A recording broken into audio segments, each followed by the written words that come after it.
नमस्कार दोस्तों, आज हम एक नया डिस्ट्रिक्ट पढ़ेंगे और डिस्ट्रिक्ट का नाम है किन्नौर। आज हम किन्नौर जिले का भाग एक, किन्नौर भाग एक जो है इसको पढ़ेंगे। भाग दो जो है वो आपको अगली वीडियो में मिल जाएगा। जैसा कि आपको पता है कि डिस्ट्रिक्ट जो है वो हम दो भागों में कर रहे हैं। भाग एक जहां पे हम जो है इसकी जियोग्राफी स्थापना करते हैं, भाग दो वहां पे उसके हम जो इतिहास है एक डिस्ट्रिक्ट का वो करते हैं। तो आज हम अभी जो स्टार्ट करने जा रहे हैं वो है किन्नौर। अब किन्नौर जो है हम स्टार्ट करेंगे स्थापना से, गठन से। तो किन्नौर का जो गठन है ये हुआ 21 अप्रैल 1960। किन्नौर का गठन कब हुआ? 21 अप्रैल 1960। फिर उसके बाद इसका मुख्यालय जो है, मुख्यालय कहां है? मुख्यालय है रिकांगपिओ। मुख्यालय कहां है? रिकांगपिओ। और टोटल एरिया जो है इसका वो है 6401 स्क्वायर किलोमीटर। 6401 square kilometre. ये जो हमारे पास है गठन जो है जेबीटी टेट और आर्ट्स का जो टेट है इसमें पूछा जाता है। तो आपने जो जेबीटी टेट और आर्ट्स वाले हैं उन्होंने याद रखना है। कई बार नॉन मेडिकल मेडिकल से भी में भी ये क्वेश्चन पूछा जाता है। अब इसके बाद है घाटियां। हर डिस्ट्रिक्ट की घाटियां जो है वो बहुत ज्यादा इंपॉर्टेंट है, लेकिन किन्नौर जो है, किन्नौर की घाटियां बहुत ज्यादा इंपॉर्टेंट है, जिसमें से ये सुनाम घाटी, हंगरंग घाटी, सांगला घाटी, खास करके सांगला घाटी तो बहुत ही ज्यादा इंपॉर्टेंट है। ठीक है जी।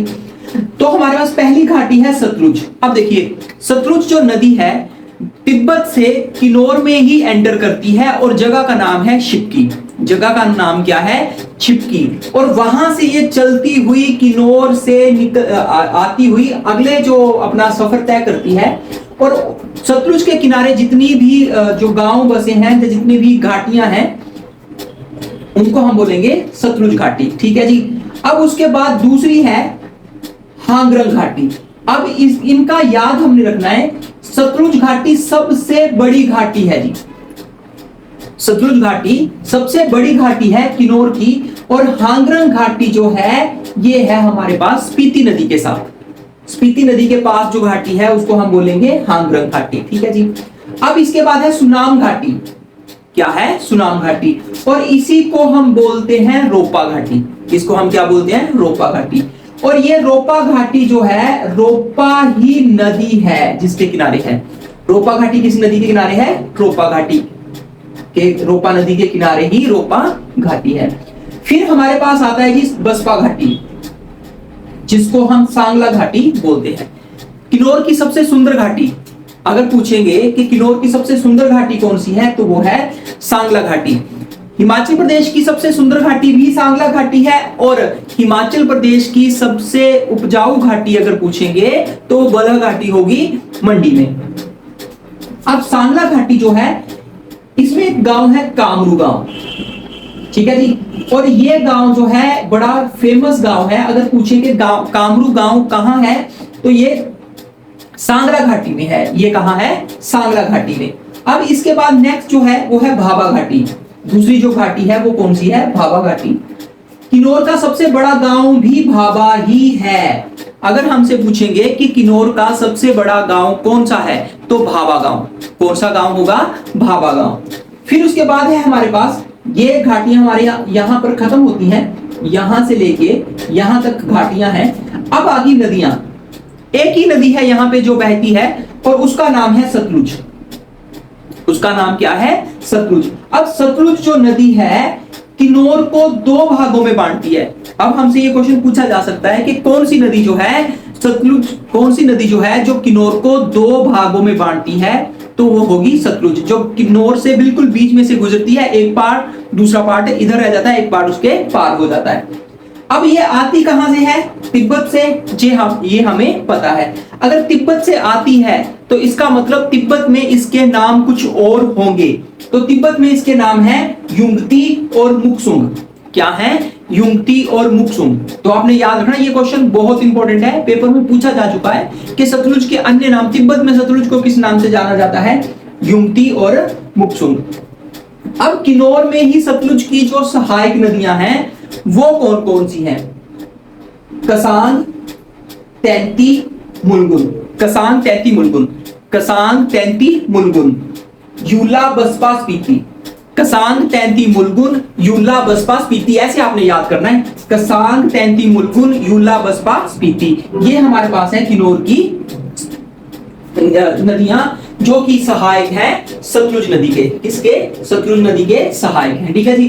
अब इसके बाद हमारे पास है झीलें, नाको और सोरंग। हमारे पास दो झीलें यहां पे बहुत इंपॉर्टेंट है, नाको और सोरंग। यहां से एक क्वेश्चन संभावना होती है, पॉसिबिलिटी है कि पूछा जाता है किताबें किन्नौर पे कौन कौन सी किताबें लिखी गई हैं। ठीक है जी। तो हमारे पास एक किताब है किन्नर देश, राहुल संस्कृताएं। किन्नर देश जो किताब है ये किसने लिखी है? राहुल संस्कृताएं। दूसरी जो है हमारे पास किन्नर इन द हिमालय, किसने लिखी है? S.C. Vajpayee. Kinnar in the Himalaya जो है ये पुस्तक किसने लिखी है? S.C. वाजपेयी ने। ठीक है। फिर है किन्नर लोक साहित्य, वंशीराम शर्मा। किन्नर लोक साहित्य वंशीराम शर्मा ने लिखी है। The music of Kinnaur, E.A. Chauhan, किसने लिखी है? E.A. चौहान ने। द म्यूजिक ऑफ किन्नौर जो है वो किसने लिखी है? E.A. चौहान। किन्नर देश, राहुल संस्कृताएं। देखो किन्नर देश, हमारी संस्कृति जो है, किन्नर देश की संस्कृति वो अलग है, तो Rahul Sankrityayan. Kinnar in the Himalaya, S.C. Vajpayee.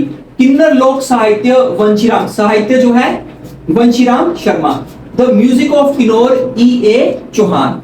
अब आता है इसका इतिहास, किन्नौर का इतिहास। किन्नौर जो है बुशहर का हिस्सा था। किन्नौर जो है वो पहले बुशहर का हिस्सा था और बाद में ये किन्नौर से अलग हुआ था। ठीक है। और ये किन्नौर बनता है। फिर उसके बाद है हमारे पास, अब किन्नौर को तिब्बती लोग जो हैं वो क्या कहते थे? वो कहते थे खुन्नू। किन्नौर को किस नाम से जाना जाता था? खुन्नू के नाम से जाना जाता था। कहां? तिब्बत में। यह क्वेश्चन बहुत बार पूछा जाता है कि तिब्बती लोग जो है किन्नौर को किस नाम से जानते थे? खुन्नू नाम से।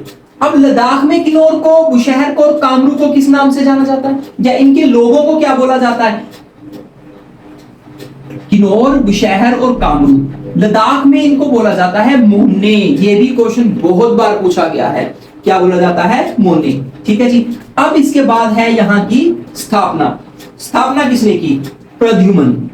अब ये हमें जानना होगा कि प्रद्युमन कौन थे।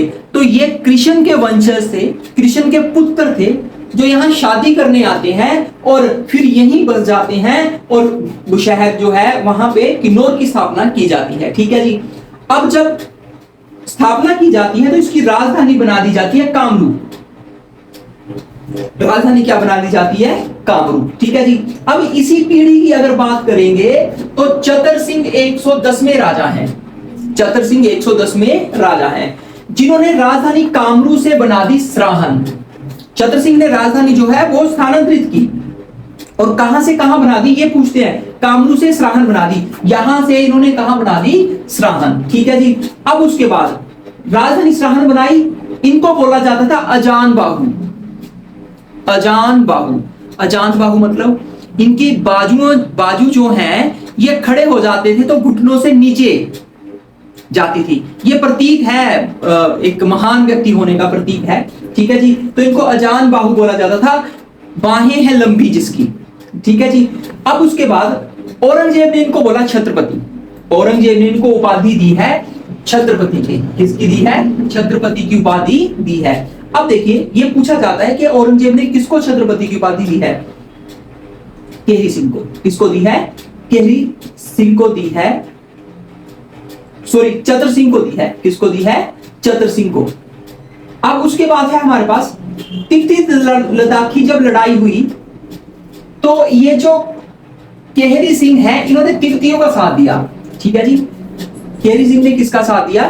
तिब्बतियों का साथ दिया और तिब्बतियों ने फिर उनको भेंट किया हांगरंग घाटी। तिब्बतियों ने इनको क्या भेंट किया? हांगरंग घाटी। ठीक है। और साथ में तिब्बत से मुक्त व्यापार जो है वो खोल दिया। अब तिब्बत से हमारा व्यापार जो है वो हो सकता था। सिर्फ किस लिए? क्योंकि जो हमारे केहरी सिंह राजा थे उन्होंने तिब्बती लद्दाखी जब लड़ाई हुई थी तो तिब्बतियों का साथ दिया था।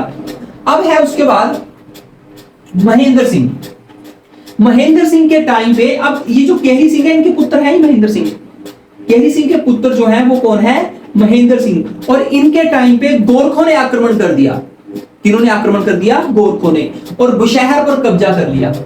किस पर कब्जा कर लिया?